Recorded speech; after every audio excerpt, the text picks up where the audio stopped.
Donc, je vous présente la chambre de Samuel. Samuel a 11 ans et visiblement ranger sa chambre n'est pas vraiment sa priorité. Tes baskets, chérie.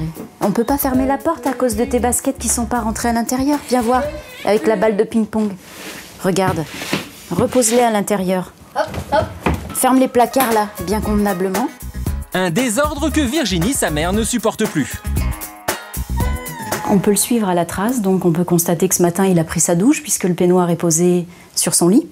Ah, j'avais oublié la glace juste derrière vous quand il est rentré de l'école. Et il faisait frais hier, donc l'anorak est par terre alors qu'il y a quand même un porte-manteau derrière. C'est énervant à force, hein, c'est vrai, hein, j'ai l'impression de vivre le calvaire quand je rentre. Et lorsque Samuel se décide enfin à ranger, la méthode qu'il emploie est plutôt personnelle. Après ça, je sais pas ça sert à quoi. Une méthode qui est loin de satisfaire sa mère.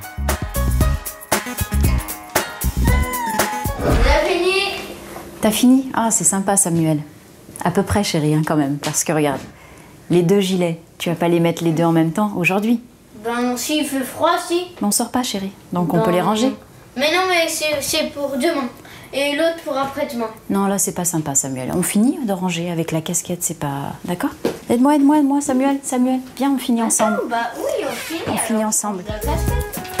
Et tous les soirs, après son travail, Virginie consacre plus d'1 heure à ranger la chambre de son fils.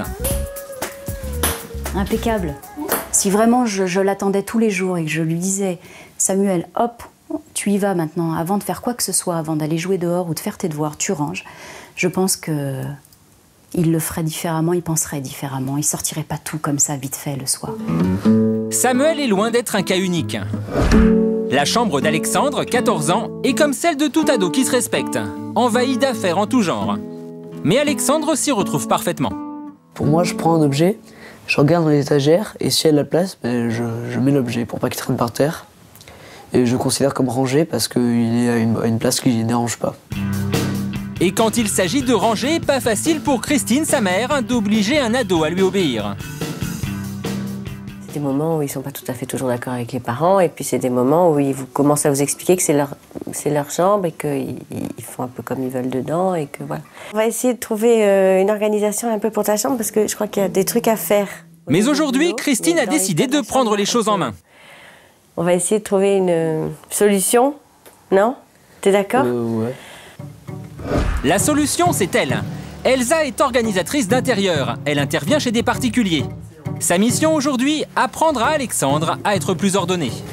On va voir ensemble ce qui est nécessaire pour lui aujourd'hui et ce qui n'a plus lieu d'être parce qu'il a grandi, parce qu'il a des jouets qui ne servent plus à rien, ou parce qu'il a peut-être des vieux cahiers, ou parce qu'il a peut-être, je sais pas, des petites choses qui traînent de part et d'autre qui maintenant n'ont plus d'intérêt pour lui. Première étape, se séparer des objets inutiles. Ça c'est des déguisements, ça? Ça, c'est un déguisement, ok. Ça appartient à un jeu de société, ça. À mon avis, ça manque à un jeu, quelque part. Des billes. Là, c'est lui que j'utilisais au primaire, ça. Au primaire? D'accord. C'est des jeux courts de 5e. Est-ce qu'il y en a dont tu te sers ou que tu reprends pour revoir des choses particulières? Jamais? Je pense que la meilleure méthode pour leur expliquer comment bien ranger leur chambre, c'est de le faire avec eux pour qu'ils adhèrent à la méthode qu'on met en place ensemble.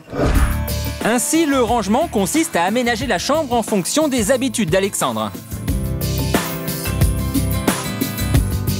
Peut-être j'aimerais bien avoir un petit coin à moi pour ma musique. Oui. Avec mes CD, mes médiators, mes guitares, mes amplis et tout. Ouais. Je pourrais bien me poser pour être tranquille, pour jouer de la guitare. D'accord. Un coin pour la musique d'Alexandre, un autre pour faire ses devoirs ou ranger ses vêtements.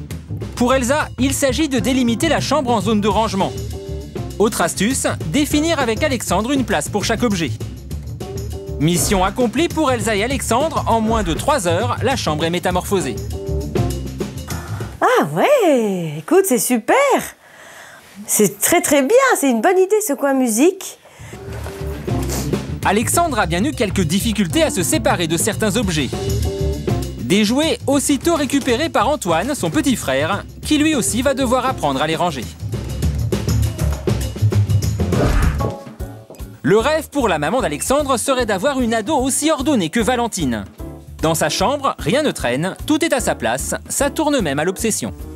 Tous les stylos sont à peu près rangés là-dedans. Sinon, dans mes trousses, Tout est classé là, du plus gros au plus petit, parce qu'après sinon ça fait bancal. Dans ce placard, j'ai tous mes cours qui sont classés par cahier, classeur, qui sont par matière. Toutes mes affaires sont vraiment rangées.